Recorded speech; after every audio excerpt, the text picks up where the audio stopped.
beautiful people. It is September and it's time to think about planting garlic. So I'm not going to plant it until October. You could plant it end of September, but I want to get this ready so that you know what to do. So when is usually end of September, beginning of October. I have done it in November when I just didn't get around to it, and I was lucky enough that the ground wasn't frozen and it did work, but you don't want to risk it and wait that long. So that's here in southern Minnesota. Now, what to plant is you want to plant garlic hardy to your area. So the most economical thing is to buy the garlic from your local garlic vendors because it's probably going to be between $12 and $15 a pound. And then you know it's hardy to your area because they've been growing it. If you order it from the seed catalog, you're looking at $20 to $30 a pound. And then you got to make sure it's hardy to your area.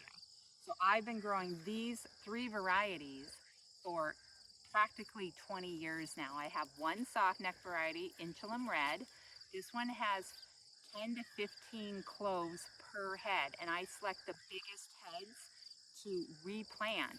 So then I take apart each clove when I'm ready to plant, and each one will turn into a head of garlic next year. And you always plant it upright, okay?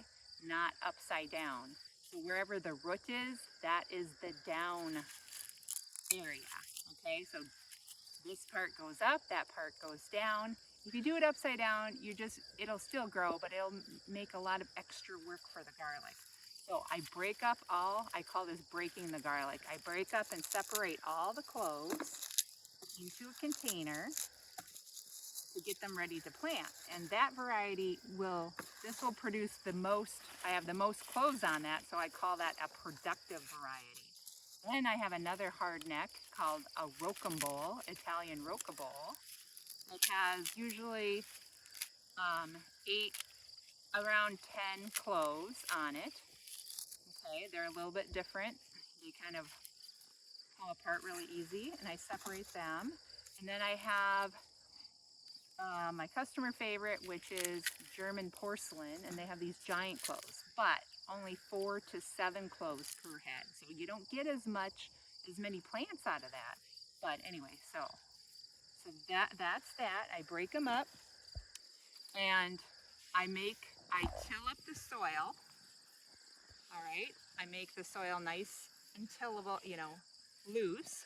And then I take a hoe or some other tool and make a furrow. I usually do it as deep as I can do in this soil. And so as you can see, this is really beautiful soil. It probably won't grow well in sandy soil. So we do have quite a bit of clay in this soil, but we've also added manure in the past and other compost kind of thing. So I make a furrow. So I have one on each side and it's about this far apart. And so this is probably 2 feet apart. Basically, I make it as wide as I can manage when I'm weeding because I kind of scoot through the rows and weed. So you don't want them too narrow that you can't get through it. You want them to have enough space and air. So then I put a clove about 6 to 8 inches apart with that little root part down. And I go along and I do this. So in the past, I've done quite a bit. And last year I did 20 rows that were 100 feet long. So you get, about 120 per 100-foot row. All right. And then when I'm done planting my row, I do this a lot by hand. Then I just take the dirt from both sides and go like this, okay? Cover it up. That's about how deep. So how deep is that, 2 to 3 inches. You don't have to fret about it, but if you make a nice deep furrow and then cover it up from both sides.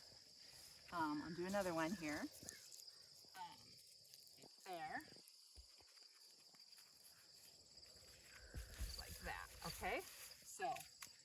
will be perfect. And then when I'm done with that, I mulch it pretty heavy with whatever straw or hay that I can get my hands on. I usually get a farmer's hay that they don't want to feed to their cows anymore because it's too moldy or whatever, and use that. You don't need to buy pristine stuff. You just don't want weed seeds in it. So that's a good amount of mulch. It's maybe 2 to 3 inches. And so I'd mulch it right away. And now if your ground is really, really dry and you're not going to get any rain, you might want to water it, but most of the times I do not have to do it. However, this year we're having a super dry spell. So you may want to consider that. You want it to start rooting in the fall. So it will start to root and establish itself. And then in the spring, it's going to come right through this loose straw. If you put really compact stuff down, it might not be able to get through it, and you have to kind of help it, scoot the straw away. But anyway, if you get this in the ground, it will come. It's one of the first things that comes up. I think I've got some videos there that show some of the garlic coming up. So it's really not that hard. You can grow your own garlic, and then you can reserve your own garlic every year. So you just gotta not eat it all or sell it all. And I pick the best quality, biggest heads to replant all the time. One more thing I have done several years is I'll take the cloves and I'll put it in a bath with some water and a few drops of essential oil like oregano or thyme as an antifungal if I'm concerned about fungus issues. And it's never harmed them. You just use 1 or 2 drops per 2 gallons of water approximately. So, pretty amazing. I hope you have a wonderful time growing garlic. Remember, they need to be weeded well, and they need to be watered in the spring during their bulbing season, which is usually end of May. And then they are harvested in July, usually the beginning of July, but I have a video on that. So, I love you guys so much. I forgot my seaweed. I just got done planting beans, by the way, but they stick to you, and then you can just eat it as a snack later. Bye, beautiful people.